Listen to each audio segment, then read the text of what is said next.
So, Okay. Oh, what? might as well, I'm let gonna me I'm gonna do my little thing, and okay, go then ahead. you. That's cool. Emil's, yeah, Guillermo just joined us again. Okay. Good evening, everybody. My name is Alan Bergano, and we're glad to see that you guys are here. We're gonna do a special Zoom session. Um, but before we do that, I'd like to start off with a moment of silence. Let's close our eyes and bow our heads and think about those who could not be with us tonight, especially those that left the Philippines, who came to America to put a roof over our heads, food in our stomachs, and to provide opportunities to us that were denied to them. Okay, thank you. Let me give the floor to Arnel Custodio, who's our tech guru, and I so he got has a couple of roped. words to say. Go ahead, Just Arnel. just a brief message. It's not that many of us this time around, but in the past it's been a problem. So, just as a common courtesy, please mute yourself unless you are speaking. If you need to have attention brought to you, you can click on the raise hand option there, or just kind of wave. But I'll be paying attention to the chat as well. So if there's any issues, just let me know in the chat. So, hope everyone has a good time. Thanks. I got to make a quick announcement. I'm sorry, I don't know where the hand is, but I All just right. talked to Ben. He thought it was next Friday. He's going to go off the road now and he's going to Next log on. Friday. He thought it was Wow. next week. So he's going Okay. to log on. He's going to log on from off the street. That's okay. Uh, this year has been a very, very memorable year as far as what's been going on, and I was thinking about, especially after last week's Department of Labor came up with the Hall of Honor induction, where three Amanongs got inducted into the Labor Hall of Fame, and that was very, very uh, touching moment for me personally. Um, and with that, I was thinking about it, and I said to myself, I said, "My goodness, that's we need to start. I need to start personally, do a better job in disseminating the history, our history, as far as what's going on." So I'm building off this theme that Auntie Dorothy came up with called TGIF, and it stands for Thank God I'm Filipino. And so with that, from now on, the Friday after Thanksgiving, we're going to identify significant evidence of this year, the particular year, as far as what has happened, and be part of Filipino American history. At least that'll be an attempt to start, thinking about, hey, this year is already gone. What are we going to remember about it? What's so significant about it?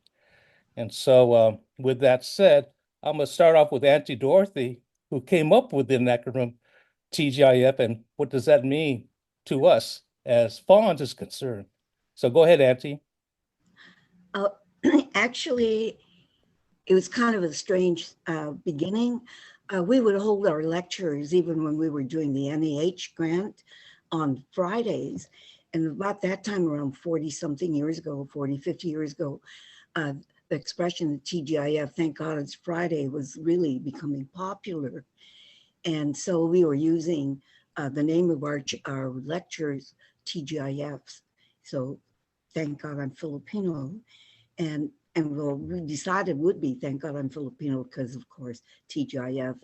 So we would sell things during festivals for this group called the Ethnic Heritage Council, which included every kind of country available. And the people from France and Finland would come by and they'd say, God, wish we had made shirts like you have. That's thank God I'm French or thank God I'm Finnish.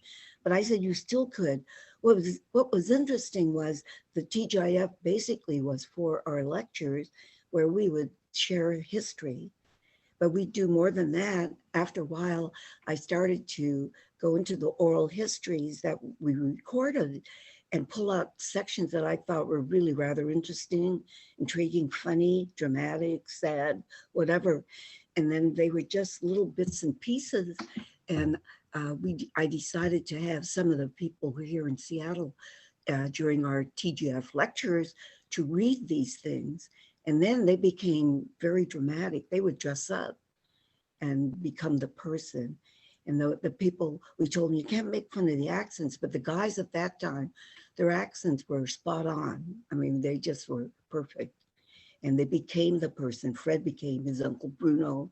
Pete Jamero was his uncle. My brother Michael was some other people, Bob Santos, all of those guys. The women did the same thing. And so it wasn't a matter of us making fun because they were using accents. It was becoming that person when they were telling the story, the personal story of that person.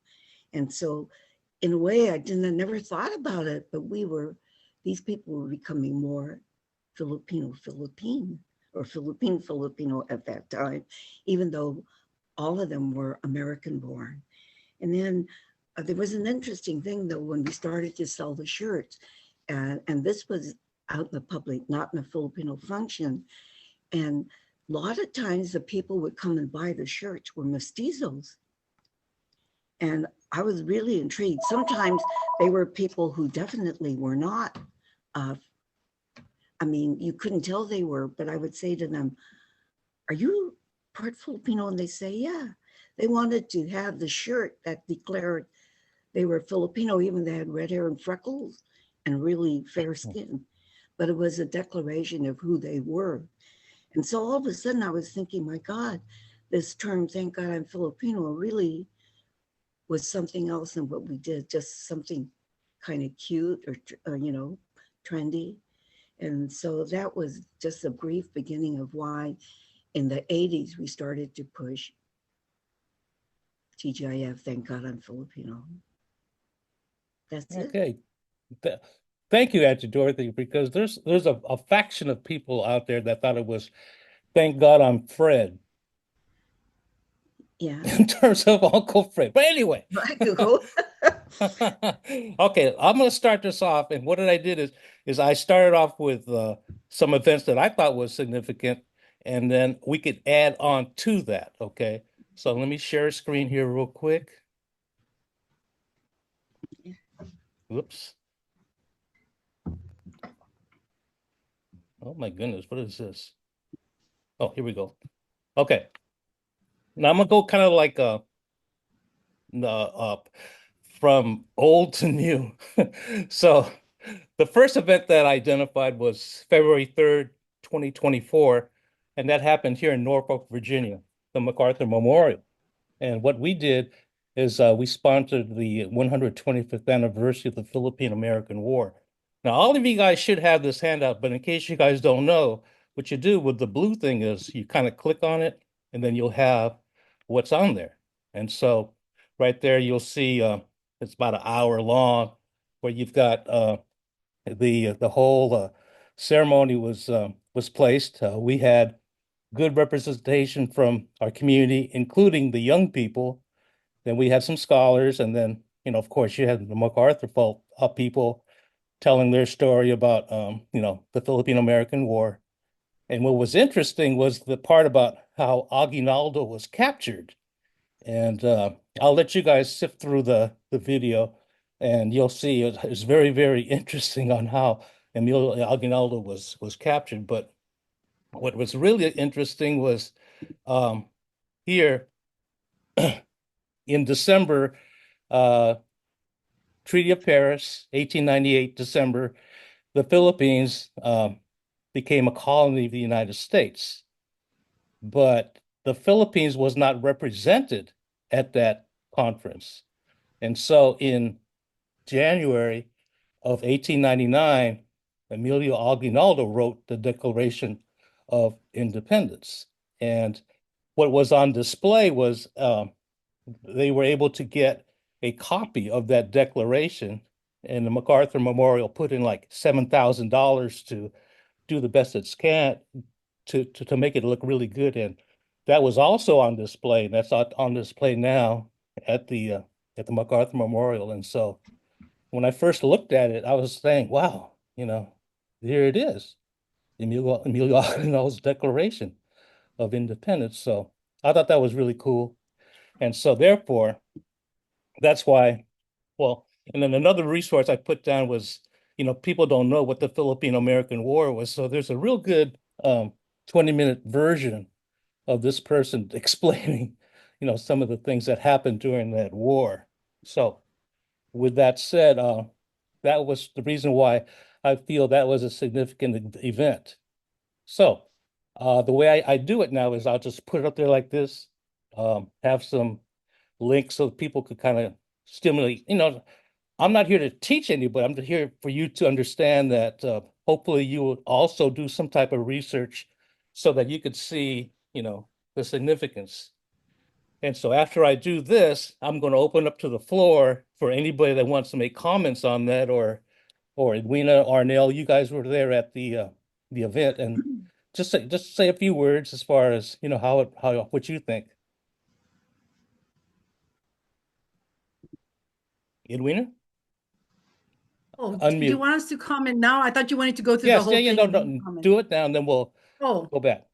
it was really significant because it was a collaboration between the MacArthur Memorial, um, our community, which is the council, which is the Council of United Filipino Organizations of Tidewater, and the FANHS Hampton Roads chapter. What was really significant is that our program was on C-SPAN, and they put it, they had that video recording, and I thought that it fulfilled what Auntie Dorothy wanted us to do, which is the theme about the significance of the Filipino American War. And I think what was really good is that we have both the American perspective and the Philippine perspective.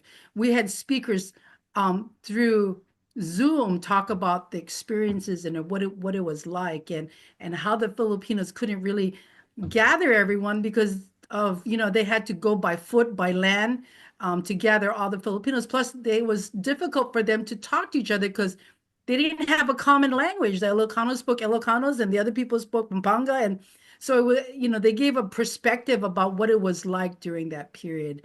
And I thought it was really good. I'm glad that we were there, we gathered, and it was beautiful. It was packed house.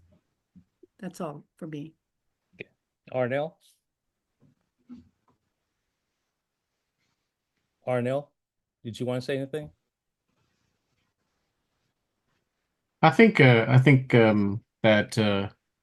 Adriana pretty much said it all. The young people that were there were from Scapa. It was a nice collaboration with the Kufad and Fonz and the MacArthur Memorial. It was really, really well attended. We were surprised. It was standing room only, and so it was a really good event.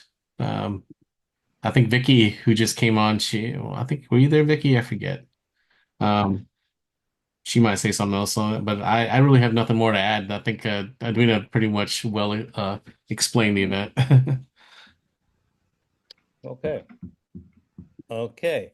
So let's now this event I did not go to, and that's Larry the Musical, uh, March 16th through April 24th at the Brava Theater, San Francisco. Again, you click on a little blue thing here, and I wish the uh Roma Santo, what's her first name? Gail. Gail. Yeah, she couldn't make it tonight because she still has guests from out of town, but I wanted her to, at least share with me some links that she would recommend. But so I kind of, if you guys have chose, well, let me just go through this. It has its own website, Larry the Musical. Okay, well, good. I'm glad that you said that because I've got to get out of there. Yeah, if you Google it, it directs you straight to its own website. Okay, now here's the thing. Has anybody in this Zoom call attended it? And tell us, what did you think? And that kind of stuff. I did attend it. This is Jennifer Santa Anna. This is Oh, okay. Hi, Jennifer. I don't know you, but glad you're here. yeah, Where good to where be you where you from? And tell us a little bit about yourself so that we could know, your perspective kind of. Sure. Danny told me to come, and I know Mark, who's on here too, are both Filipino lawyers that it's part of the National Filipino American Lawyers Association. But I lived out in San Francisco for about 15 years. And I moved the week that it had its closing performance, Larry the Musical, and my date was my mentor, Bill Tamayo, who I think is Juanita's brother, if this is the right Juanita that's on the call. Yes. So yeah, we watched it together, and it was so moving that I invited them along with Danny to the induction ceremony last week. Gail written just great publications and articles in her book, and she really translated the story of the farm workers movement in this performance. And some of the recordings of some of the songs that are from the musical are in the induction ceremony link, which I think Danny sent to you all. Yeah. Well, I think that's very, very nice of you to recommend them to participate in the induction event, because I was trying to figure out how in the heck did who was the connection. And so thank you for doing that, because like I said, we need to just get the word out a little bit more, and what Gail has done is that they represented our history via a play or a musical, which is very, very, very entertaining and very, very informative. But I want to thank you, Jennifer, because I know I was saying to myself, I hope they do this induction right, because you guys did it right. I'll comment later once we get down to your event. But anybody else want to comment on Larry the Musical? Hey, Alan, this is Erwin Mina. I attended it. I'm born and raised in Delano, and I was one of the critique people to finalize it.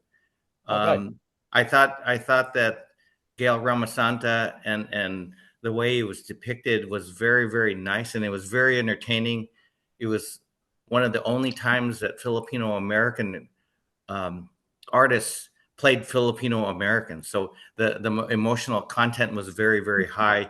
The story was very, very good and compelling, and from a musical component, they were awesome. And you got to see it in Washington, D.C. Yeah. So, but my main point was that it got a lot of recognition, and it brought a lot of pride in this. The story and the musical there were some issues as far as it was entertainment, but as far as the history of it, it was very, very, very good. And we were very proud from the FANHS Museum. We were commissioned to put together the exhibits where we went to Stanford and got 2,500 photographs. And so when you walked in, you saw the full 2,500. There were 2,500, but we could only put maybe 20 or so. But it created an atmosphere where Gail was able to do news segments in front of it at the museum as well. So all around, it was a beautiful thing. I got to admit. Thank you, Erwin. Hey, thank you very much. Glad you're here. Thank you. Anybody else want to talk about Larry the Musical? Just shout out. I can't recognize, hands. Ben Manor, you're supposed to be moderating this. Is he here? Yes, I'm here. I'm listening. You're doing a great job. No. I'm sorry. I can't open my video, because if I do, I lose transmission. So okay. Well, Ben, I know you can't see nothing. You're in the car in some kind of ditch. But did you see the way Lizelle raised her hand, got her hand up like that? So that means she wants to say something. So let's recognize her first. So go ahead, Lizelle. Well, first of all, I think Jennifer's not finished. You cut into her her comments. Jennifer, would you like to say a few more words before we cut away and go to Isel, or Emil. Go ahead. Emil. Jennifer, you got anything else you want to add? No, just I'm happy to be here, and yeah, feel free to take it away, somebody No, else. well, I was in Washington, D.C., like Irwin, and we want to congratulate you, Denny, and the entire cast of the induction of our three heroes. I thought it was well planned, well organized. Being an organizer for almost 50 years of my life, I have to say, Alan, that this was AAA, and I couldn't, there's nothing that I would add or change to what you, Jennifer, and the rest. The the reception was also very well done, folks. More food than you can imagine. So it was very well done. Well done, Jennifer. Okay, with that, I think Doc, we're gonna go to. I saw Emil's face. Jennifer, you got No, anything no, more no, to say? no. Yeah, but we're going with a hand, and that's I can't. Lizelle. I She's got can't. her I hand. can't. I can't. You're gonna have to help me. I can't see her That's hand. what I know. Okay, go ahead, Okay, Lizelle. Lizelle, please go ahead. Yeah, thank you. Yeah, I had the pleasure of seeing it. Actually, Mark and I saw it for my birthday. We saw it during the previews, and it was a very incredible experience. That was the one thing I definitely wanted to do this year because I knew this was going to be a rare chance to see our story being told in a very creative and respectful way. And, as a journalist for the last 20 years, having, tried to get a lot of our stories into the mainstream press has been such a challenge and struggle. But to be able to see it, put out in this way, I don't even know how to describe it. So I only hope that there'll be more of this. And this is just like one thread in a larger, holistic, book of many chapters of our community in many ways. So I think it was a great way to tell this story, especially folks that are not even from California, just, in just the most beautiful way. Okay, thank you, Lizelle. Who else, Alan? I can't see anybody else. Emil.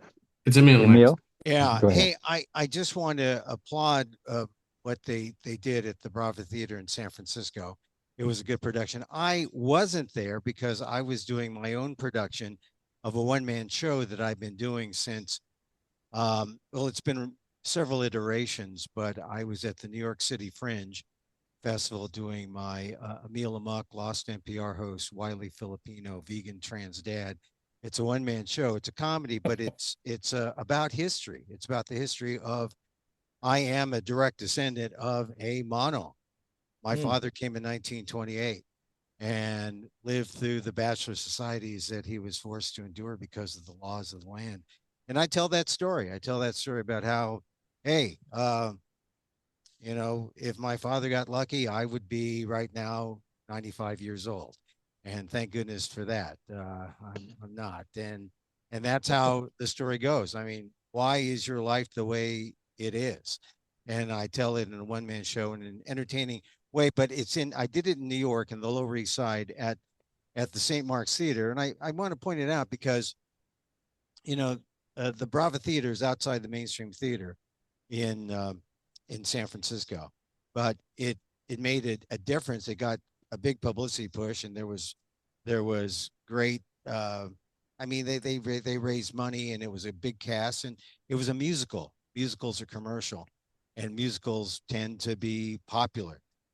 My story is a one-man show. I was on the Lower East Side in New York City. I got a little billboard in New York, but what I find is interesting is the reception of the Filipino American story. People on the West Coast generally know it, right? Because this is where we're from. But in the East Coast, there are so many people who don't know this story. And I kept finding Filipinos who don't know this story. Filipinos from Brooklyn and Queens who came to my story. I didn't have a big production budget. I'm not in the Brava Theater. I've been to that. It's about a couple hundred people in that theater. I was in a 40-seat theater in the Lower East Side in New York City. So it was off Broadway. But, I had people from Brooklyn and Queens coming in, Filipinos who were immigrants from 2000, 2010. They don't know any of this story. So it's important that we honor all these stories. I honor what they did there as a fellow artist. I honor what Gail did, and make it a musical. You know, who would have thought? Larry Idleong, a musical story, great, creative, and I'm glad they did it. I tell a more personal story, a one-man show, and I got, you know, I'm not well funded. I don't get a lot of I don't have big producers backing me, or even little producers. You know, I fund it from, I don't even have a GoFundMe. Like I don't even put out Facebook fundraising things like I did when I was the director of the FANHS Museum during the COVID project, where I raised through Facebook $15,000 for the FANHS Museum. And I'm glad that I was able to do that. I wish I could have raised $15,000 for my show, because I could have been able to put it on in more places and more times than just in New York. But I'm funding it essentially from pleas to my wife and some other, well, actually, I try to make it up on ticket sales, and I just barely break even. But I'm going to do it again. I'm going to continue to tell the story, because as far as I know, I'm the only son of a Manong out there telling a story on stage to people who are not, who know nothing about the Filipino American story. And I'm telling it to them, and I'm the living or an example of someone who has survived all that happened to my father. And so I tell that story, and I hope that you consider, wherever you are in FANHS land, consider inviting me so I can come do the story to FANHS people. I can do it for free. I don't make any money on this story, like I said, but I performed it now at the New York City Fringe, where I won an award. I've performed it at the Capital City Fringe a couple of years ago. The show's a little different now. I performed it in Orlando at the Orlando Fringe Festival, and next year I'm going to do it at the Fresno Fringe Festival, and I'm going to bring it to Canada. I'm going to go to the Edmonton Fringe and the Winnipeg Fringe, as well as the Vancouver Fringe. And the number of Filipino Canadians out there, that is sort of like, well, we can't make it to America, we're going to go to Canada. And they've made a life there. And so I'm going to take the Filipino American story to Canada next year. But all this stuff in the arts is happening now. What Gail's done with the Larry story and a musical is just one aspect. There are others of us out there trying to tell the story. And I appreciate your support in Fonzville and wherever you are. Like I said, I'm continuing to do that show. And in the end, I tell the story of my daughter, who is trans, and how she is now the new target. It's no longer the Filipinos who are the targets. It's trans people who are the targets in 2024. And that's how the whole story of being othered as a Filipino has come. Emil, I just want to say something. You never approached any of us for support. Well, so how are we supposed to support you if we don't know? Oh, actually, I appreciate you saying that, Dorothy. Actually, I did send out emails to what's his name, who's the president, Kevin. Yeah. I sent an email to him and Auntie, you want to say something, Auntie? Yeah. Well, first of all, I didn't know what Emil was doing. I think the last time I spoke to you was during that one thing we did with Filipino, coming to America. Yeah. But I just wanted to do an aside on the Larry Idleong thing. His work with unionizing didn't start in California. Right. He started in Seattle, where they were unionizing, they were creating a union for it was started out this way. It was for Filipino cannery workers and farm workers. That's what the union was in 1934. After a while, there was a break off. The farm workers did their own thing. And then the one in Seattle just basically was for the cannery workers. However, they didn't just come from Seattle. They came from all over. The majority of the workers came from California, but there were Filipino students all over the country who were coming so they could earn their tuition because if they didn't gamble, it was sufficient money for them to go, to pay for their tuition and maybe some their livelihood or whatever. But the thing was, I was doing some research just recently, right before this thing, and I wanted to tell everybody in 1962, Carlos Balusan did the first and only souvenir booklet for the union, which incidentally was the first Filipino union to be first brought into the AFFL and then the CIO. That was back in the 30s, 1930, 1936. So unionization of Filipinos started way far away. And this is what we deal with. But Larry Edleon at that time in the Carlos Balusan souvenir booklet, which listed around 100 100 canneries in Alaska, and as many as maybe 5,000 Filipinos going every year. And they listed the delegates for every cannery.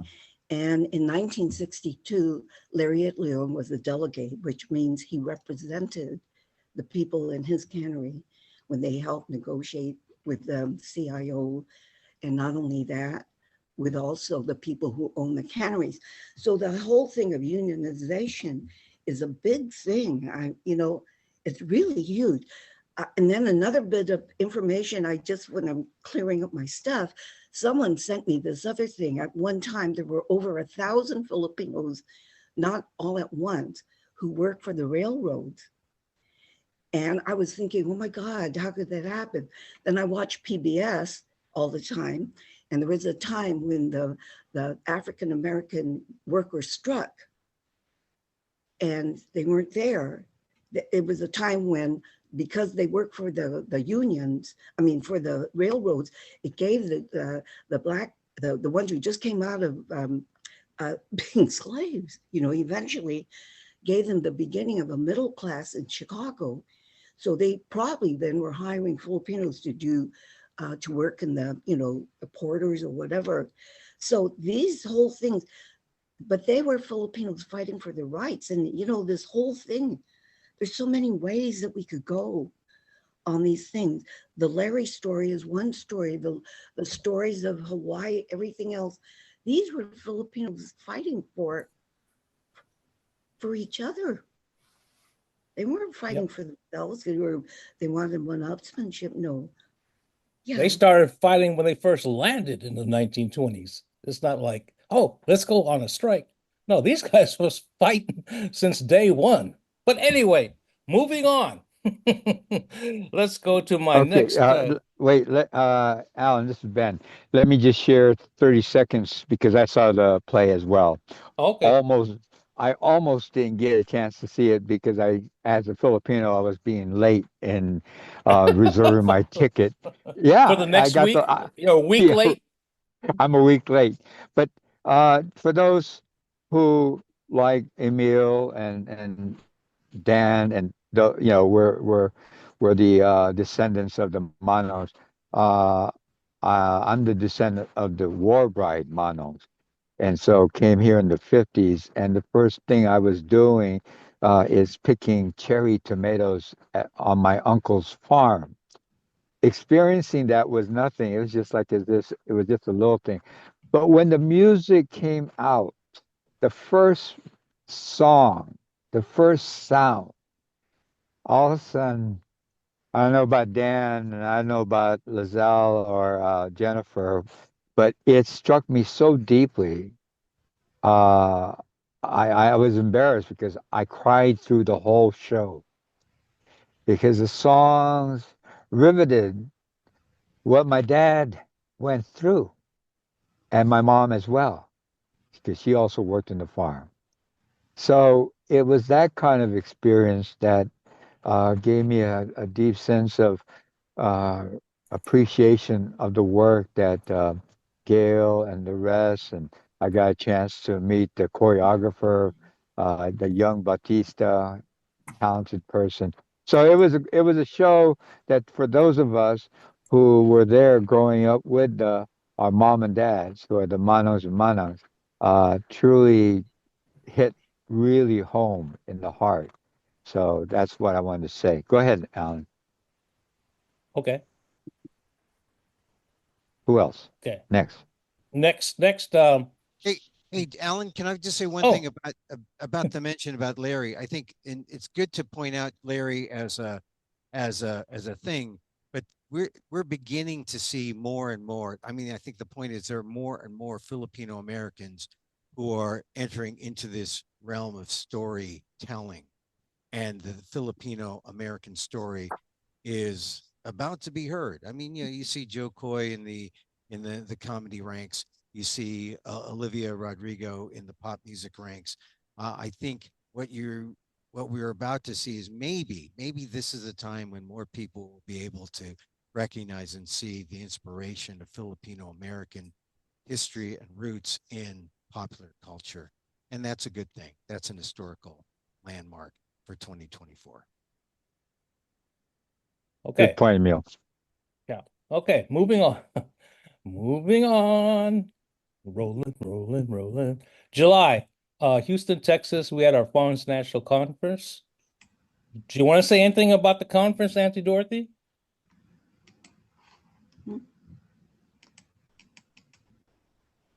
Auntie Dorothy? What, pardon me? I'm hard Did you want to say? Did you want to say anything about the conference? No, go ahead. I told you I wasn't going to talk. Okay. Much, but I did already. But I think the other, some of the others must have something to say. If you're doing a TGIF, okay, I have the thing I was thinking about. I'm second generation, so are you, but you're the same age as my kids, okay? My older kids. And so I'm not going to ask you a question. Was I more Filipino than you were Filipino? Thinking, because my parents were born right after the Spanish-American War ended. And so they came with all these things. They didn't have this time for complete Americanization. The only thing is they were now American nationals coming over, okay? So I was talking to one of my kids lately, and she said, I'm really more American than I am Filipino, but I'm Filipino. So what determines how Filipino we are? That's a question we should ask each other. Also, on the US Census, now I'm doing a sort of I want you guys to think on the US Census now, because it was demanded and was rightfully so. When people are mestizo, which one do they choose? This came up to me back in the late 1970s when one of my Indopino friends came up and said, in the next US Census, I'm going to declare an Indian. And the reason they had to was because they needed to have the count so they would get benefits from the federal government. It was only right, that was only just. So, and yet he was Filipino too. So those of us, and I'm looking at everybody's face here, most of us are Filipino. So, but most of us, my great-grandchildren are 1/4 Filipino. And yet they do declare they are Filipino and. So that thing, thank God I'm Filipino, mean only those of us are full-blood. That's why I was really delighted when those mestizo kids who didn't look Filipino at all were buying the shirts.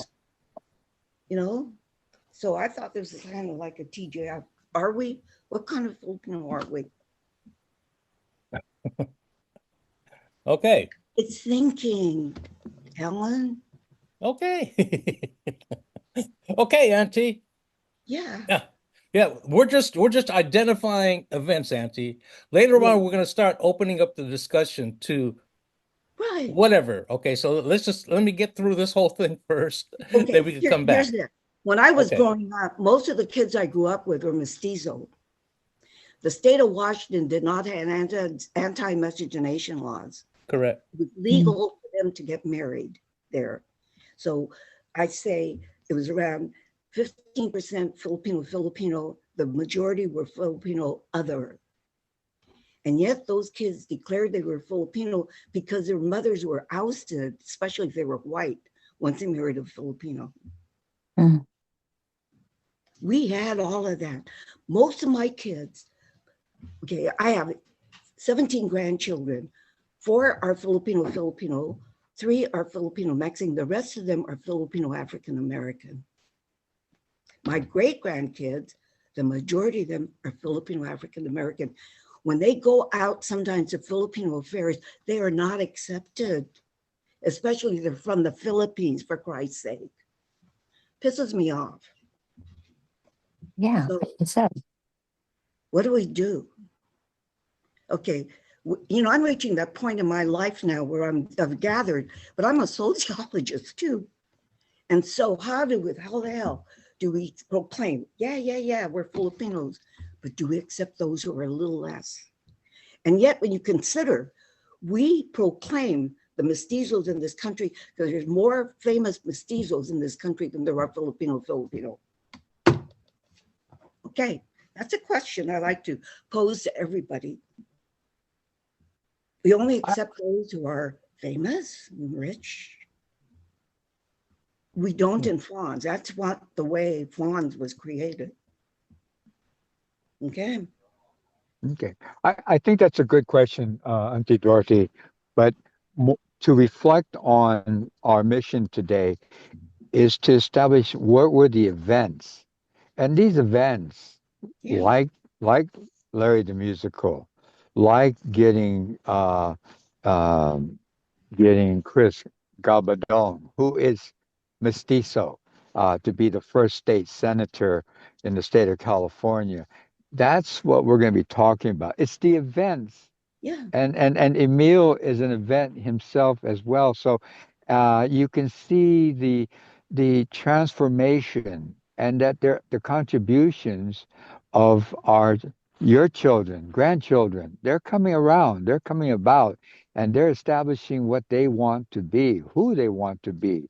And I think that's only because you and Uncle Fred set that platform so that we can create our identity without being insecure because of the way America has treated Filipino Americans in the past. So that's why Alan is saying, let's thank God that the Larry the Musical, let's thank God that the people who are running for office, Filipino descent, let's thank God that the playwriters like Emil. See, these are the things that we're talking about today. So I think you will see that. And I don't think you need to feel sad because you and Uncle Fred created and allowed the ones who are going to speak next to share those events. So if that's okay with you, Auntie Dorothy, we want to continue with what events that you feel was important, at least from your position as a Filipino American. So, Alan, I can't see who the hands are, but maybe you can pick the next person to speak on that. And Alan, I think the topic was about what the conference, we're talking about the conference, right? That significant event. I mean, he went through that. Is that what you want us to comment on, Alan? We're going to go through the events that I identified, and then the one that you just identified was a conference, and I wanted to say something about that. Go ahead. Okay. Well, I just wanted to say that the conference in Houston was excellent. It was very high tech. The only thing I can say is we need more intergenerational communication and respect of people contributing to the conference, because FANHS has to find a balance between community and academics. And sometimes I don't see that it's balanced, but I thought that, it was exciting. There's a lot of young people, but again, we need to have more intergenerational activities so that we can have the whole scope of what the conference is about. And that's all I wanted to say. Can I say something there? When we started FANHS, okay, there were we only had one academic. That was Allison. Okay, that was 42 years ago. Actually, when I started doing the research, it was almost 45 years ago. Because all of a sudden, now we were coming up with all this information people were getting, and there was a change in the universities. They were now teaching, thanks to people like Juanita Lott. There is now a tendency, especially in California, to start doing ethnic studies, okay?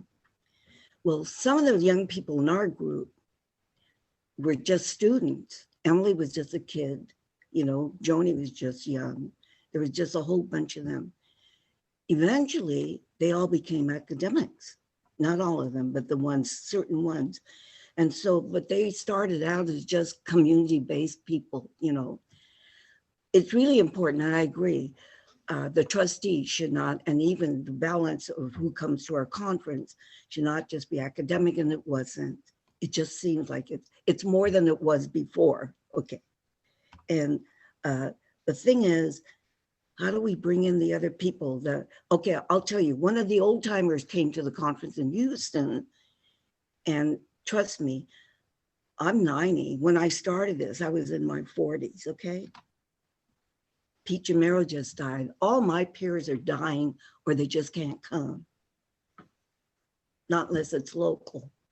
And so how do we change this? I mean, the reality is things move on, okay? Who is still interested in doing history or sharing? The younger people are. Some of the younger people who came, I don't know why they did. I know the 10 or 12 that I brought was because they actually were going to participate by doing presentations. By young, what do we mean by young? This guy I was telling you about earlier, he said to me, where are the old people now?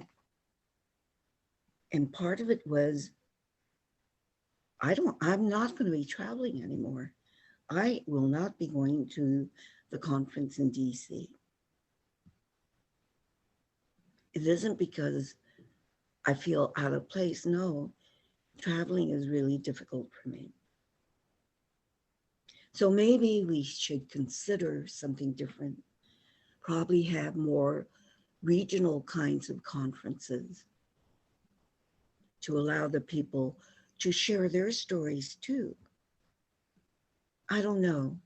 There's a lot of things that have to be considered. I'm looking at the people who tuned in, and you're all members of FANHS.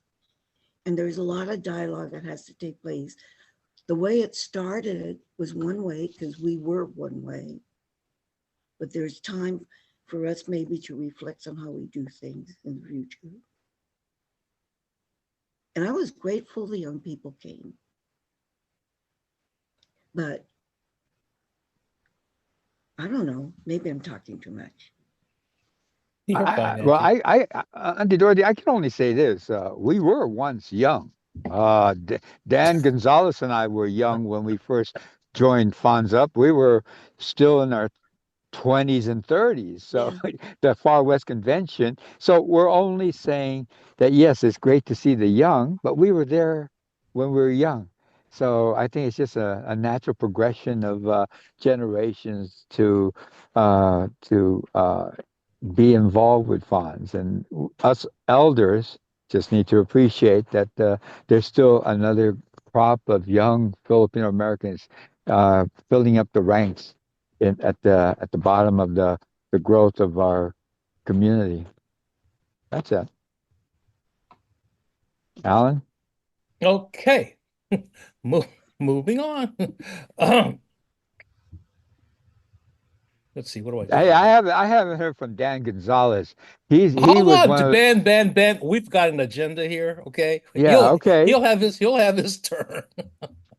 Even Alex Fabro's chimed in. But anyway, let's move on.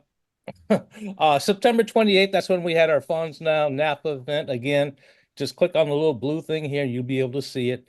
And this basically was the voting patterns of how we voted. And of course, we had the dynamic election that happened afterwards, but we're not going to talk about the election here in this what you call it, Zoom session, because I've got a feeling that should be a separate Zoom session at a later time. So I'm going to move on and defer from that event to go to the next one, which occurred on October 19th, 2024, the 50th anniversary of the Agbayani Village at 40 Acres in Delano. And so I don't know who put that down, but can somebody speak on that and who was actually there? Okay. I was there, but I would like to have others share their thoughts before I share mine. This is Ben.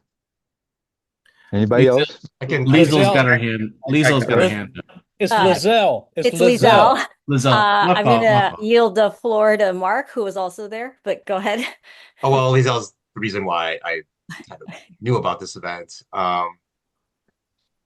Yeah, so my background, I'm from the Midwest, right? So I grew up outside of Detroit, lived in Chicago, and so learning about the whole story of Delano, Larry Itliong, Leong, and the Manongs, I learned about that, post college, right? With I think with like, which is kind of common for like a lot of people on my journey. But since then, right, it's sort of like these events and these places have kind of taken on, this very almost mythical kind of character. And so that was the first time for me to actually go to Delano and just walk, the earth there, see, what it was like. Um, and yeah, and so this was, I believe, uh, the local Philippine weekend celebration for the community there. It was the first one since COVID. And then they combined that with the 50th anniversary celebration of the Agbayani Retirement Village, which was built to house the retirees, the great workers, many of them who did participate in the strikes. And it's still, I believe, administered by the Cesar Chavez Foundation and I think the Department of the Interior. And that retirement village was built through volunteer work. And so there were a bunch of panels there where kind of the original volunteers talked about that experience.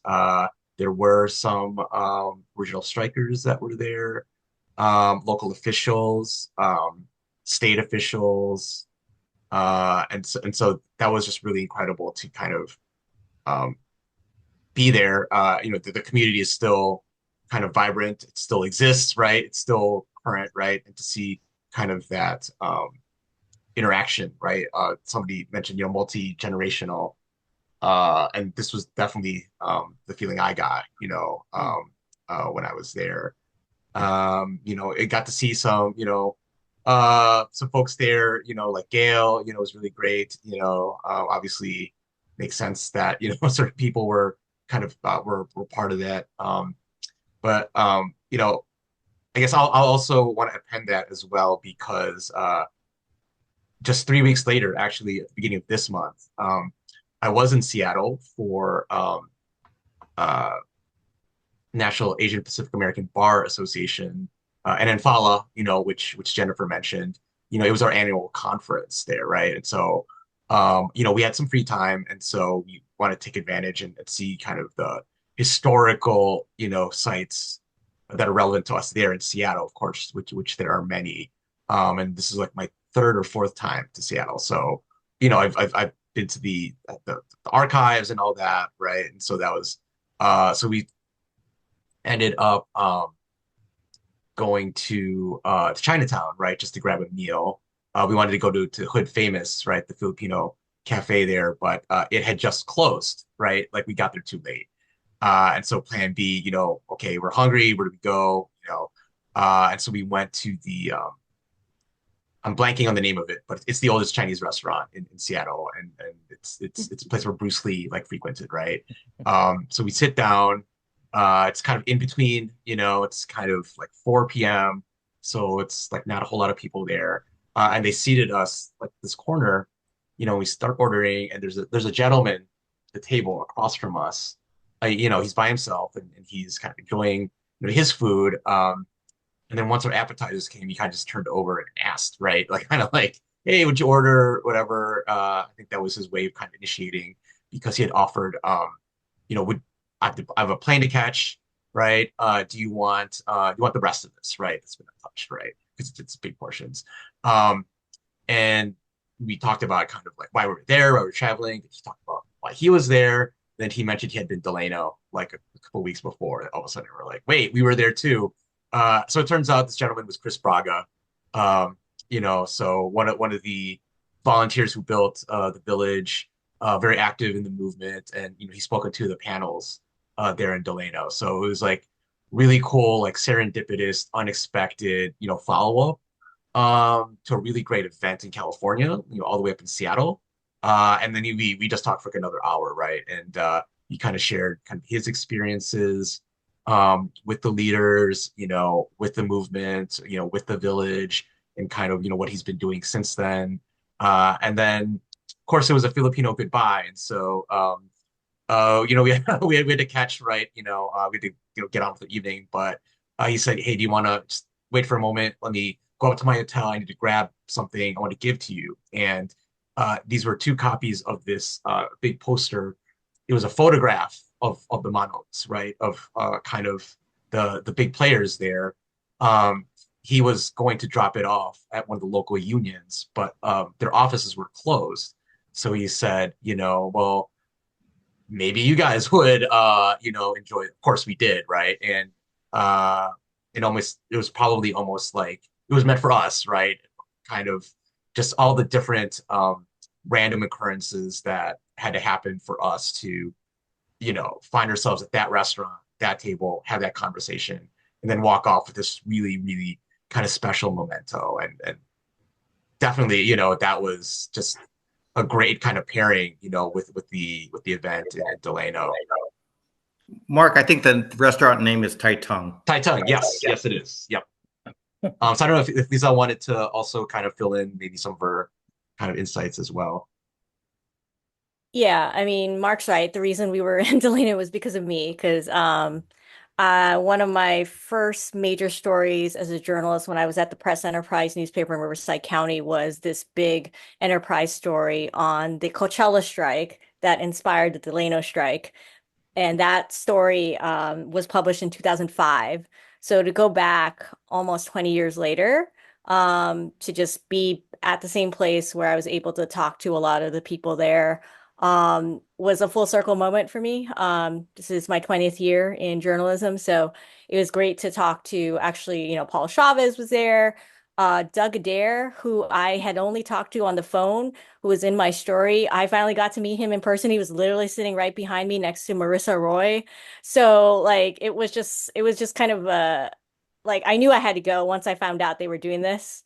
And being able to be there and just kind of just a great reminder of why these stories matter. So, and Mark Polito was also there, and he said a really poignant line that still sticks with me from today. It's like, we gotta take these moments because we don't know who's going to be here a year from now, right? So it's like, every opportunity you can take, you're able to do it. Why not? So, we had already been in LA the day before because we were doing some fundraiser for Asian American Journalists Association with a trivia bowl. And it's like, hey, we're right here. We might as well, if this is the following day, let's just go up to Delano and come back. So that's kind of so that's kind of the full circle moment here. Cool. Alan, can I say something?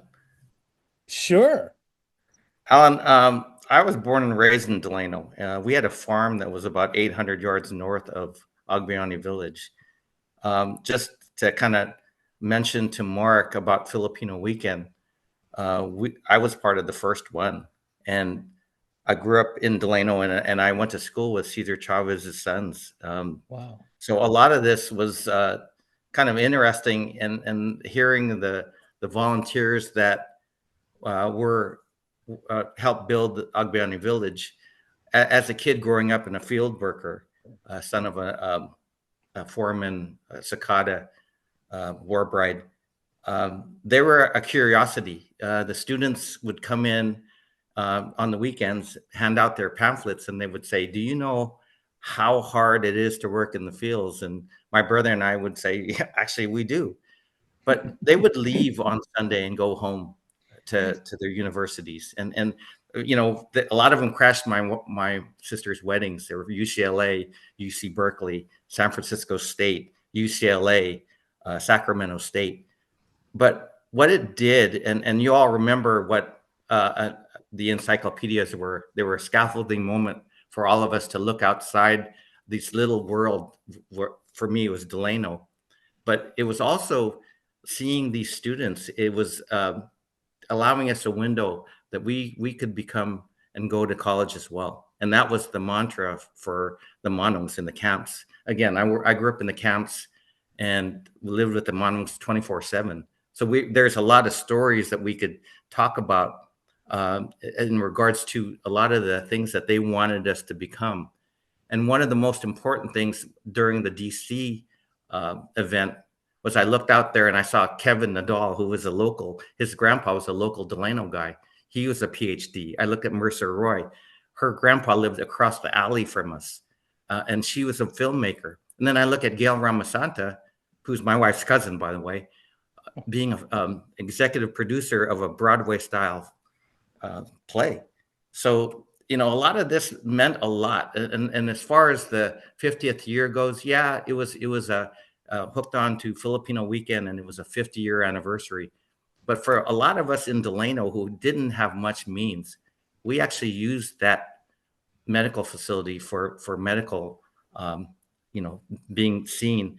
Part of it for me was to play in sports, and I used that as to get a physical. So a lot of these things that they tied back, and it ties back to the Monos wanting you to be more than what you were at that time. So there was an old saying, you were so low that you had to look up to see down. And when I would talk to the Monos, they would say, yes, you are. But one day you'll have your time. And I think I look out again, I'm looking at filmmakers, PhDs. I'm looking at people that are learning about our own beings. Anyway, so that's something that I wanted to say about what it was like, in those days. I grew up during the Civil Rights era and the 65 strike. So a lot of this, people say, well, yeah, I went to Delano, but there's still people that are still alive that you could interview and see and connect the dots. That's all I wanted to say. Oh, that's awesome, Arun. That's awesome. By the way, whoever put that down, you need to work on that link because that didn't work. That Instagram FANHS National. So if you could, well, afterwards, I'm going to ask for volunteers to submit links like this form here, so that at least when it's disseminated, it'll be kind of cool to look at. So I'll need some help afterwards. So it's it's not that hard. Just got to know how to do it, and I'll teach you. But go ahead, Emil. Hey, I just want to comment on what Erwin said also about the Delano. I went to that 50th. I thought the 50th celebration at Delano was one of the best things that I'd been a part of. I got to cover it. You can Google my name, NBC News, and I did. I talked to Paul Chavez. I did a whole thing about the 50th, and so many things that I didn't even know, because there were Filipinos who came in the 20s who did get to the fields. And I guess my father, one of the things I do in my play is he wanted to stay in the city. He knew what happened in the fields, and he did not want to go to the fields. So he stuck it out, Bachelor Society in San Francisco, 10 in a room in San Francisco, which was a different experience in the 20s and 30s, versus the guys who were, in the fields. It's the urban experience. And that's, I think, one of the things I bridge. And I think that's one of the reasons why my life has been spent 20 years now in the Central Valley after living and growing up in San Francisco. And so, I respect, when I went there 50 years for that 50-year celebration, I went to Delano Hall and I saw the speakers. Man, there was so much I didn't know, so much I didn't understand about the life there. And I've continued to interview guys who were part of that, hung out with Larry. And I regret that I was not at Agbayani Village this time around, 50 years at the village. But I was there 50 years for when we celebrated the grape strike. And that was an eye-opening thing, not just for me as a Filipino, but really should be for all Americans, that the fact that they need to remember how important that grape strike was to marry civil rights with labor rights in America. And that was a lot of Larry's doing, getting Cesar Chavez involved. Okay. Alan, you ready for me? Where are you, Ben? Well, I was trying to I had to go down to San Jose, but I pulled over and I thought I can go to the old TGIF in San Bruno. That would have been so symbolic, but unfortunately they tore it down. But for the 50th anniversary of Agbayani Village, says how old I am. I was there in 1970 to be the first to dig up a ditch or a trench for the sewage line that was going to be, of course, used for the village. And because I was the biggest among all the volunteers, they thought I can dig a trench with a pitchfork. And sure, I did my share. But for those who volunteered, they were honored with getting a shingle with the 50th anniversary insignia on the shingle. So I have one. Got one from my classmate. And so those who don't know, I started at Foothill College. And so, yeah, 1970. Of course, 74 is when the Agbayani Village opened for allowing the Manongs. And the history is that it was an agreement between Cesar Chavez and Larry Leong to give the Filipino farm workers a place to live because some of the compost that they live were destroyed by the growers, so that way they wouldn't have a place to stay. And it's one of the things that Cesar made sure. That's why it's still run under the Cesar Chavez Foundation uh, today. And so it was a treat to be there and to connect with those who were actually the ones who were the contractors to help put the roof, to put the infrastructure of the building. Unfortunately, as a housing developer, the uh, the village does not meet a affordable housing for seniors because when they built it like a campo where they had a common kitchen and a common bathroom. That's why there were uh, basically no manangs living there because, of course, it was the bathrooms were mostly for the men. But I do want to thank, and I would like to point out that as we talk about the Manongs, that we have to talk about the Manongs as well. And I could tell more about that later, but that's something that I don't want to leave out. And Marisa Roy agrees with me. When she did the movie of the Delano Manongs, it was just to honor the Manongs that were there, but that she did not do it to leave the Manongs out purposely. It was the purpose of her film was to at that time to celebrate the Manongs. Okay, good, That's good, it. good, good. Okay, moving on. So far, let me see if I could do this. Oops. Okay, now November 16th. Once again, MacArthur Memorial, Norfolk, Virginia. And we co-sponsored this event, the video premiere. Now we're talking about the women and like one of the most significant, I'm going to say significant, but in terms of numbers, you heard about the Monongs. Now you're going to hear about the nurses. And we're very fortunate to have like Justine and Vicky, who were part of the video premiere of Nurses Unseen, which is a documentary about the plight of the nurses during COVID.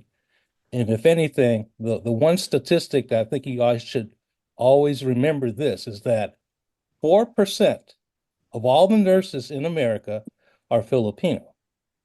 But during COVID, almost 30% died from COVID. I mean, they were like the frontline troopers. And so it was a very, very heartfelt documentary. So at this point, let me give it to Justine. Would you like to say something about the video or Yes, the yes. whole event? Well, it's true. Hi, everyone. Thank you for inviting me to this meeting. Yes. So my name is Justine Ford. I'm actually a cardiac nurse for the Navy for 25 years. And this movie I've known since 2021 when they were starting to the planning of the movie, when Carlo, the producer, and they attended our New York, the Philippine Nurses Association of America conference in New York City. So it was really a very emotional topic for a lot of us because we know a lot of people who did pass away during this COVID pandemic while taking care of our patients. So it's a little bit more sentimental, and it was very emotional. I mean, we actually uh, decided to have the venue at the MacArthur Memorial Center because we were looking for something what would reflect the Filipino American, and we were looking at the project itself, how they probably, with the venue and the movie itself, it would be the best way of getting things presented. And I am so fortunate to have Vicky and Amy and Anna. And of course, we have Edwina with FANHS because our goal was to make this also as an oral presentation so we will not be forgotten because since the title of the movie is Nurse Unseen, we will know, like, this is Vicky's Unseen No More because we are no longer being unseen. So they're seeing how nurses was definitely affected during the COVID. Vicky, you want to say something? I sure will. Justine, we were so honored to join forces with the Southeastern Virginia Philam Lions Club because you guys helped get this screening to the Hampton Roads area in Virginia. And when Justine references the MacArthur Memorial Visitors Center's theater, we had that place packed. The museum attendees who were helping us, they had to pull in, well, I also pushed them in some extra benches because the place was packed. The one distinction that there were 3 screenings on the same date happening. One happened earlier in the day in Newport News, Virginia, on the peninsula, if y'all are familiar with Hampton Roads, and then one happened at Regent University, which is a private college located in Virginia Beach. But Justine did a great job securing, along with a Filipino American leader, Dr. Juan Montero, the location where Douglas MacArthur is. His life is honored. World War II history, World War I history is covered, but they are great partners. As Alan mentioned, we had a super event that was broadcast on C-SPAN in February. Earlier in the Zoom, we talked about it, and so I was fortunate enough to moderate the community panel. And when Justine said that we called it, I actually titled it Unsung No More, the Filipino American nurses and our caring community in Hampton Roads, because I don't know, we just tend to be a little bit quiet about our accomplishments and our place in history. And so we had a multi-generational panel of some wonderful, wonderful, powerful women, nurses, and we'll share more of that information. We have we had a lot of documents because we had to bring this screening in less than 3 weeks and organize it. And so we were really grateful to everyone just pulling it together in that short time frame. And yes, thank you, Lizelle, for posting that Michelle Josue's documentary is being considered for an Academy Award. That it is a serious, serious topic, but it's inspiring. And we made sure that our community panel also had a call to action for our community, our Filipino community and the broader community.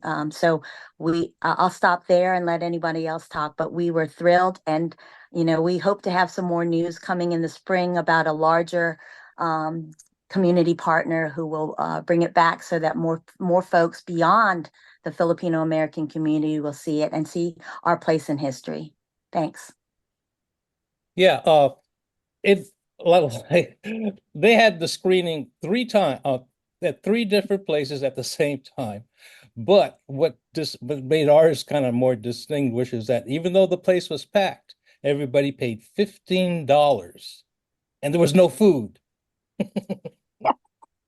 I just wanted to add We something. This is offered Edwina. snacks. We didn't want anyone passing out. Sorry, Edwina, I Yeah. didn't mean to step on you, It's but okay. we considered everything.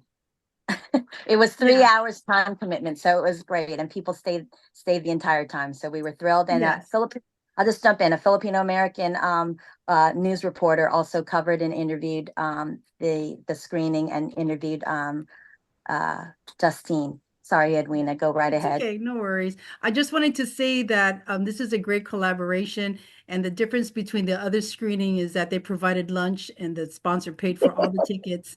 But our group had to pay the tickets, but it was full house. We had to bring in 4 benches. And the difference between our screening and the one there is that we had a collaboration because of FANHS experience and having panelists. Thank God for Vicky. And I think, Amy, did you want to say something?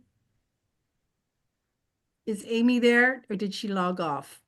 Yeah, I thought I saw her comment. Amy, are you there? I'm trying to find the mute button because Amy has a lot to say about nurses screening. She was the only one on the team we call ourselves the unseen nurse Yeah, supreme sorry. team. I was on mute. She was the only one who had seen it prior. We had just seen snippets and trailers and read about reviews, but Amy was the one who was fully informed when she joined our team. So From LA. So I want to share. So I'm Amy Montano. My brother is the late Joe Montano, and I don't know if you know him, but I'm actually the oldest in the family.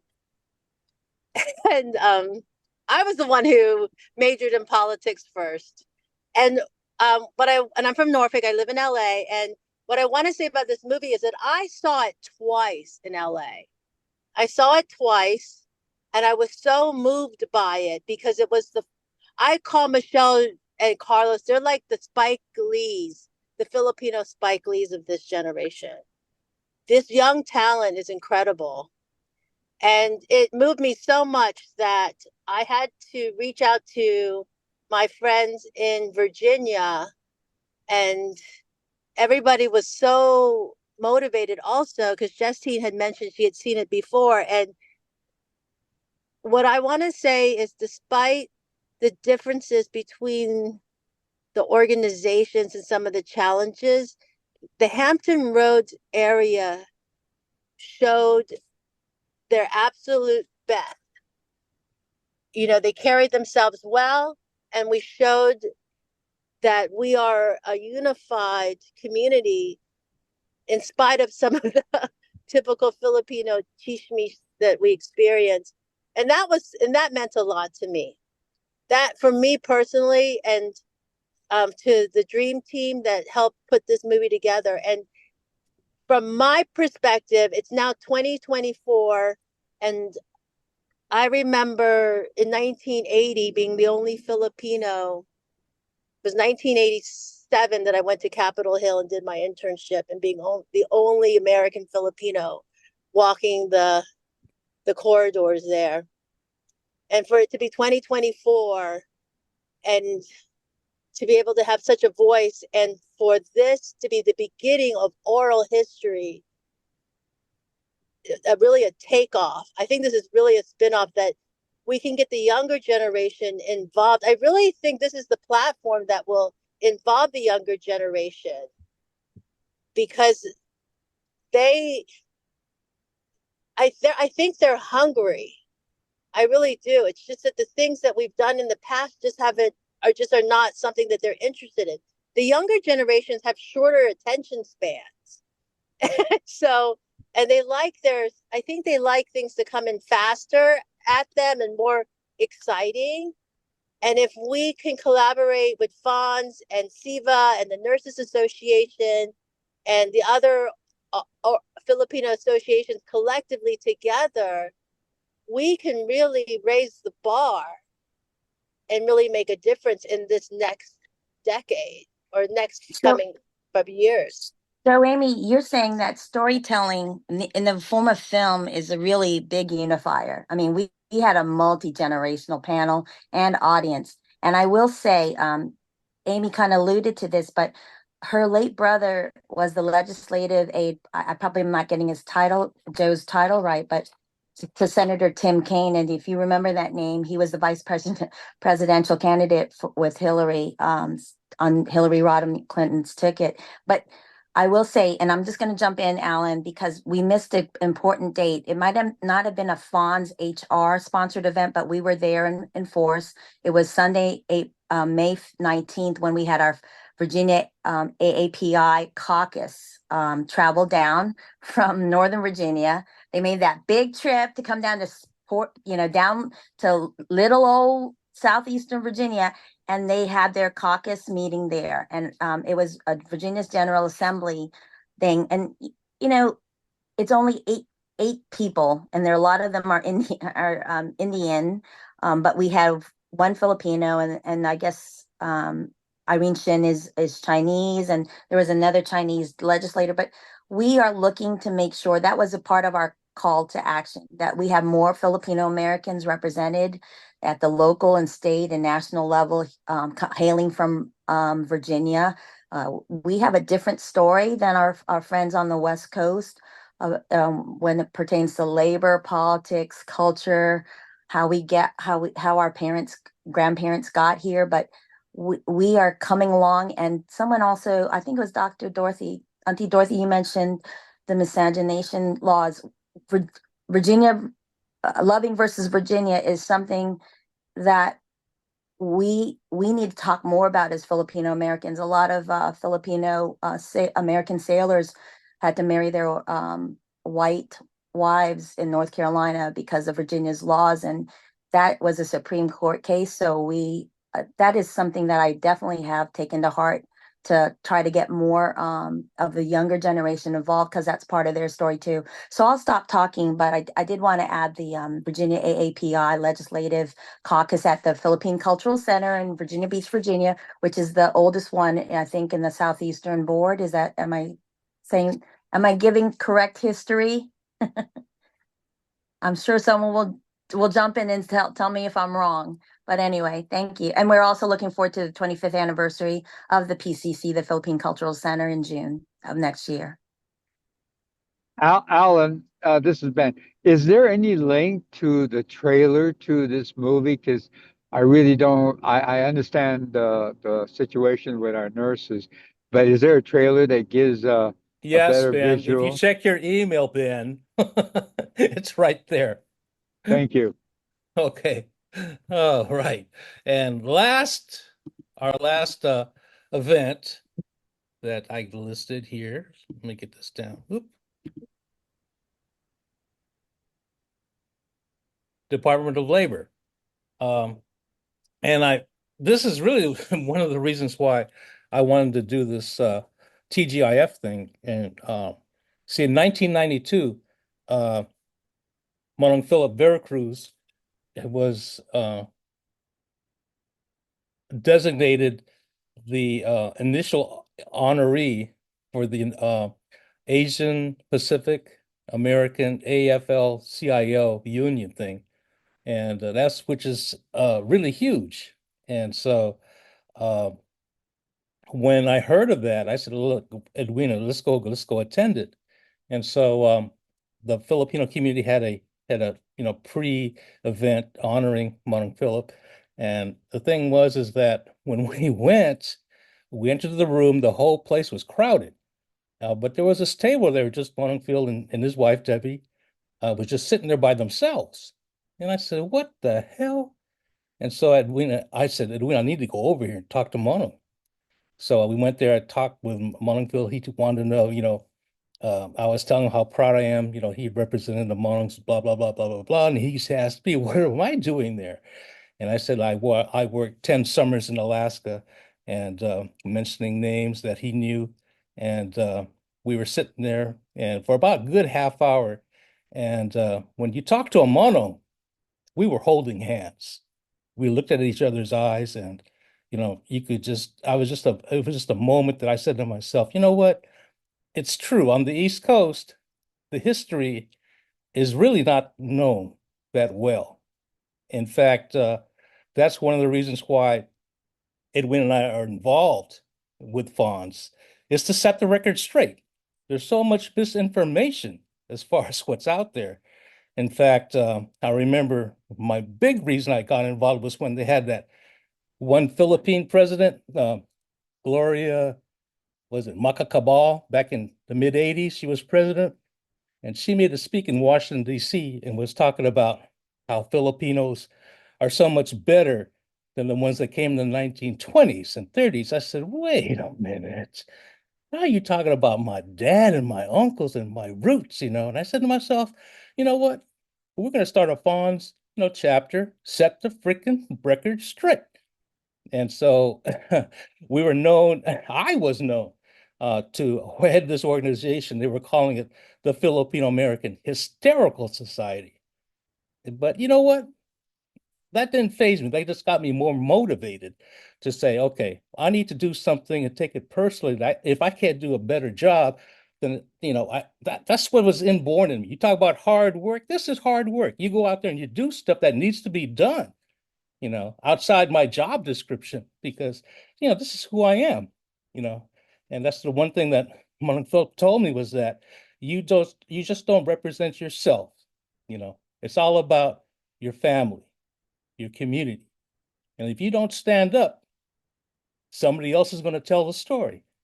And so when they made the announcement about a month ago that we have the 3 Monongs being inducted, I said to myself, wait a minute. I said, who in the hell is going to induct these guys and to make sure that it's going to be done right?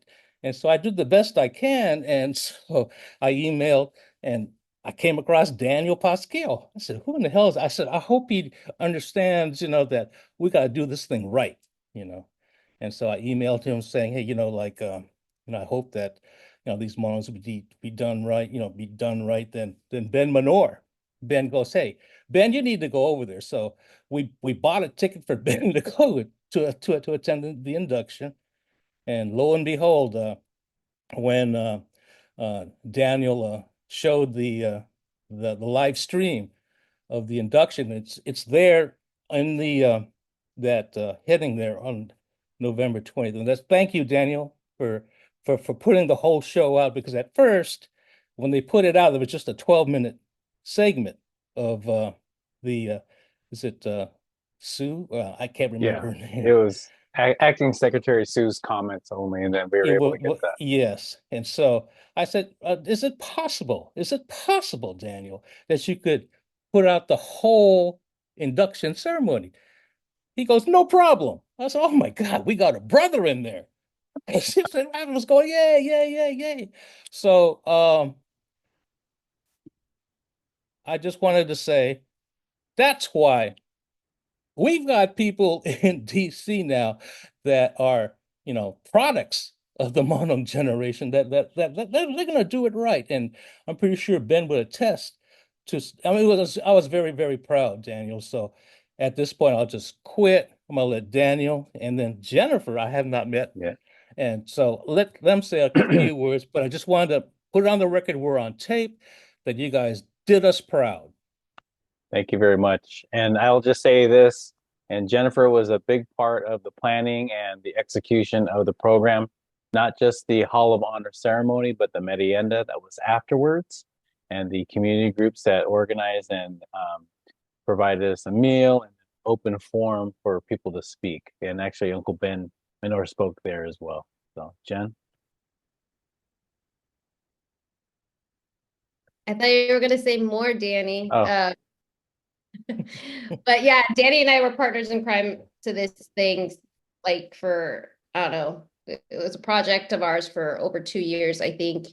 And I know that FANHS sent Danny a letter trying to get them inducted 4 years ago. And, once we joined forces, we were able to kind of really galvanize more folks to help us out and hear what we wanted to do. And this is my first kind of event here. So, and Mark and Danny already know me, but for the folks who don't know me, I'm a lawyer for the U.S. Department of Labor. And so I'm a federal prosecutor and enforce all the labor and civil rights laws throughout the western region of the United States. So from Alaska to Hawaii to Idaho to Arizona to California to Nevada. So, it's not lost on me that the region where I have jurisdiction is where a lot of the laborers who are Filipino during U.S. colonization worked, right? From the canneries of Alaska to the, pineapple like fields in Hawaii to, the grape fields in Delano. And the reason why I do this job is because of this history, and how I got here is because of, it's actually academia. I was a former academic doing Philippine studies and post-colonial theory at Northwestern. And like some of the chats are saying, it was a little bit too far removed from really having impact. But during that time, I ran into the scholarship of Bill Ong-hing, who's a scholar activist, and I didn't care where he taught. So I went to wherever he was teaching at the time. He was teaching all over the West Coast, but at that point he was at the University of San Francisco. And so I studied under him, I mentored under him, and that's how I met Bill Tamayo, and that's how I met Cynthia Banta, the Bantas, and Bill Tamayo founded the Filipino Bar Association of Northern California, which is a truly intergenerational bar association. The involvement of our elders all the way up to our law students is very very invested, very involved, and through that kind of community and that connection, I ended up I first wanted to start my own nonprofit responding to the labor trafficking issues and immigration issues within the Filipino community. And Bill told me, hey, I worked for the Asian Law Caucus a long time. If you want to live in the Bay, it's going to be hard to have a living wage, raise a family here. And he, at the time, was district director of the EEOC. He was like, try this, Jen. Like, this is the way to use the power of the government to protect and not abuse.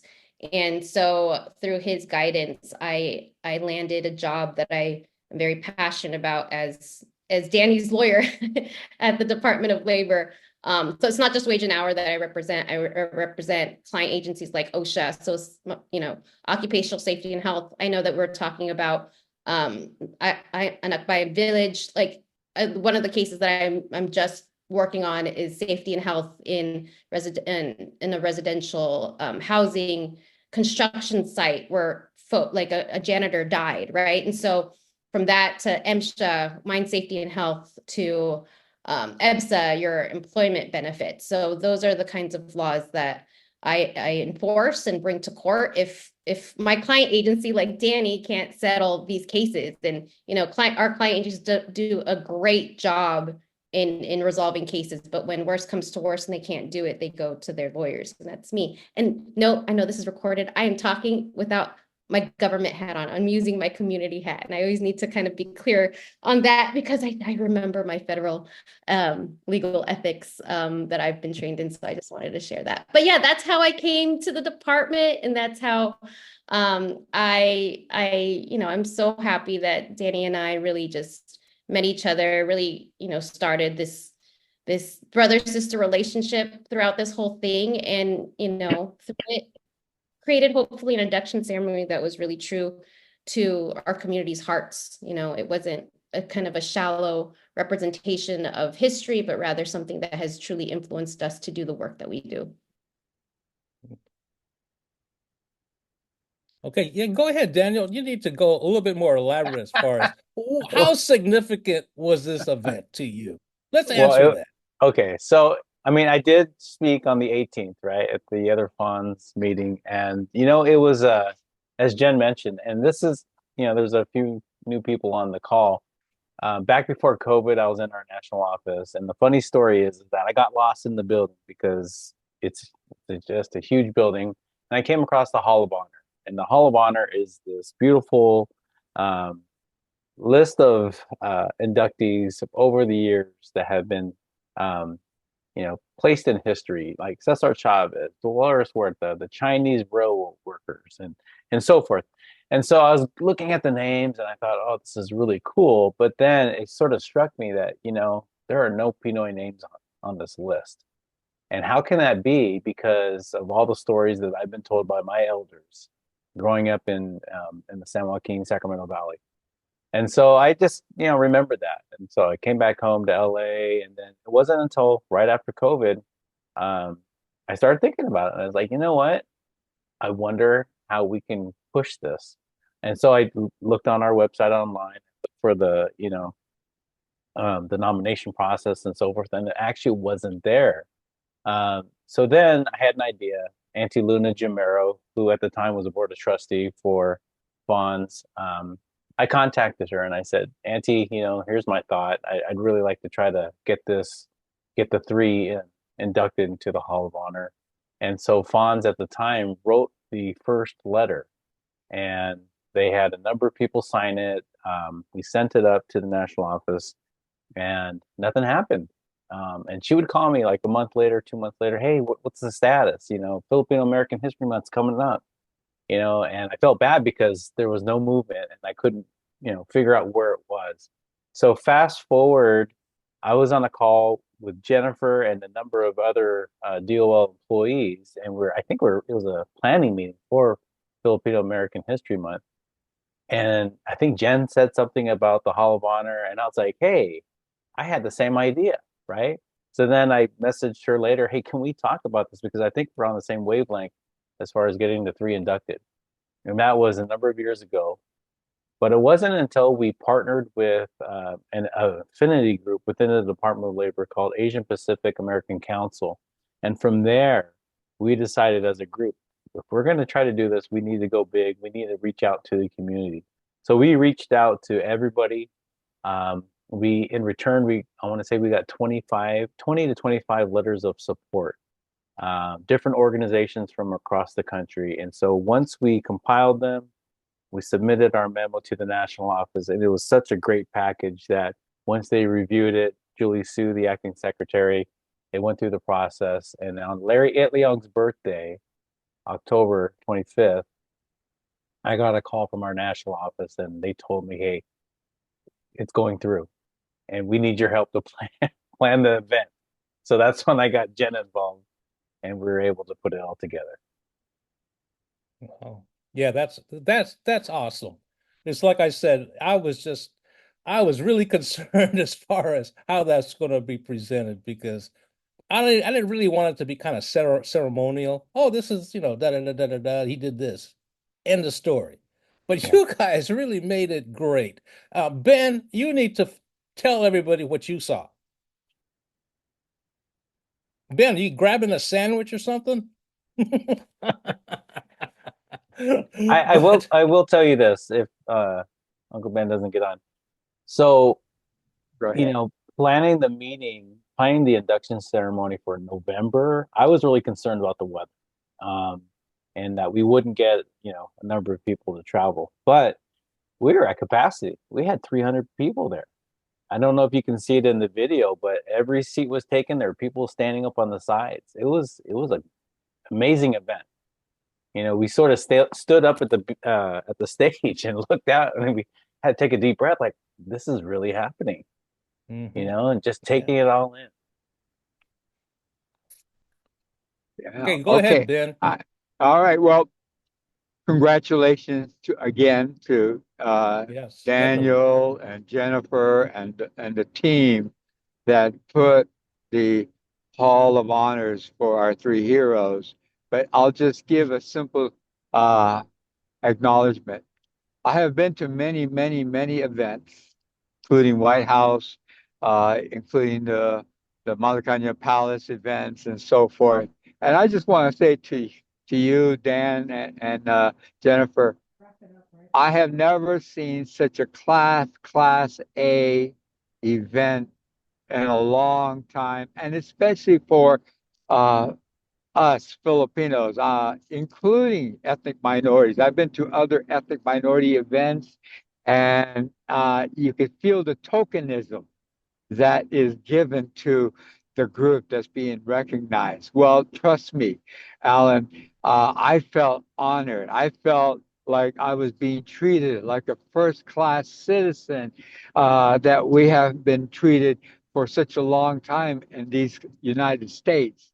So I just want to say to everybody, if you were there and you've been to some of these events, you know when you've been taken as a token.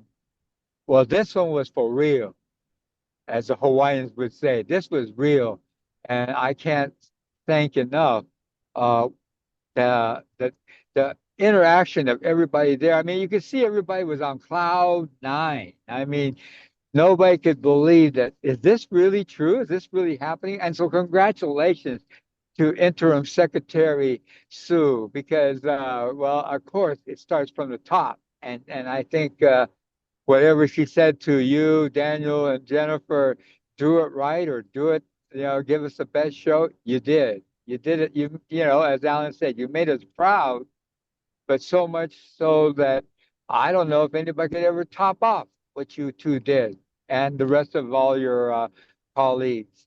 And so I'm so glad that Alan and Edwina told me, you got to go there. I said, no, I already been going to Agbayani Village. And 30 days of Filipino American history. Every day was an event in itself.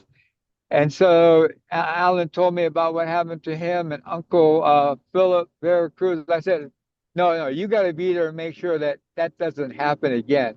And so I said, well, I don't know what I could do, but yeah, as a shit disturber, I can cause shit if it's not going right. So I just want to say I didn't have to do that. I was sitting back and I photographed and I enjoyed the entire momentous occasion. And I keep telling it to everybody that I meet. I show them pictures. I show them the video clips. And I have to say, it was overwhelming. And if that's the conclusion of this year, even though the election didn't quite turn out the way I was hoping to, it was worth coming to DC to enjoy DOL's best of the best. Thank you. Okay. All right. Thank you. At this time, I'm gonna leave it I'll leave it open. Anybody want to say anything? And yeah, I do have one last thing to say. So you mentioned what was a highlight. That, the Hall of Honor was definitely a highlight, but I was hoping she'd still be on, but it looks like Auntie Dorothy actually logged off. For Filipino American History Month, one of the things our agency did, we had, and I helped plan a panel of 3 people, and on the panel was Auntie Dorothy Cordova, Copit Jimero, and Gail Romasanta. And so that was an amazing event as well. We had probably 275 people. It was all virtual. And so I was able to ask them questions. They talked about the history of FANHS. They talked about issues that they faced throughout the years. And it was about an hour and a half. And it was really a great event. And so, like I said, Uncle Pete was on there, and he actually made an impact on a lot of people. I received a lot of comments from them like, hey, we really like the speakers. I wish we would have known about this organization before. But I'm so glad he was able to join us before he passed away. Yeah. Go ahead, Emil. Hey, Alan, I know you mentioned this earlier, but one of the things that I suggested when you asked, what were the highlights or what were the things that mark the milestones of this year, I think the passing of Pete Jimero was really significant. I was really taken by the news last couple of weeks, and I remember Dan, I first heard about it from Dan Gonzalez, and it really struck me because it wasn't until I interviewed Pete. For me, I interviewed Pete for my podcast in 2020, and I was trying to understand his life, which is much different from mine. Like I said, my father came and wasn't able to start a family right away, but Pete's family was able to start a family right away because his parents, they came together. And so Herb and Pete and Luna and the whole family, they were there in Livingstone. And Pete just laid it out for me, the difference about, you talk about a missing generation. I always saw the missing generation in full because there was that missing American-born generation from the 1920s to when I was born in the late 50s. But Pete was born early on and with his brothers and sister, and they were there. And he made me understand that we were the second generation American born Filipinos, but we were treated like the first. And no one told me that ever that directly. What was I feeling that was wrong when I was an American in here? And there were Americans who can't, or Filipinos who were born here. They were told not to really be Filipino as much, or don't speak the language. Some, I missed out. I didn't speak Tagalog. My two languages are good English and bad English, and that's it. But Pete directly said, "This is what happened." And this, the problem with American born Filipinos is we were the second generation, but we were treated like the first. And that confusion about who we are is continues. I mean, we're going to see it again. And this is why the second thing I mentioned when you asked me, what are the significant events? I said the election, we're going to have another conversation about the election. But if we have these mass deportations, who we are, being treated like the first, being treated like not who we are as Americans, but as potentially undocumented. That's what we have to look forward to in the coming year. And that's why the election is significant, especially considering how the election was decided because enough people of color, Blacks, Latinos, Asian Americans, specifically Filipino Americans, went red instead of blue. And that was enough to put us in this historical period where we don't go back, not just 10 years or 5 years or 20 years. We go back, 2024, we go back to 1924, to the Immigration Act of 1924, and the quotas that were imposed on Europeans and the zero quotas that were imposed on Asians, so that we had no Asian American community until 1965 with the passage of the Immigration Act of 1965. So I really was hit when I got the news about Pete's passing around the same time as the election, because you want to talk about lasting impact on Filipino American history. We are, because we didn't turn the page, we are going back. And we're going back maybe 100 years to 1924. Yes. Check out that immigration law in 1924, how racist that was. Yeah. And 1924, that's when Pete's mom and dad and my dad came. My mother came later in the 50s, but my dad came in 1928. They were all subject to all that 1920 racist, thinking in the political landscape back then. And that's how far because like what what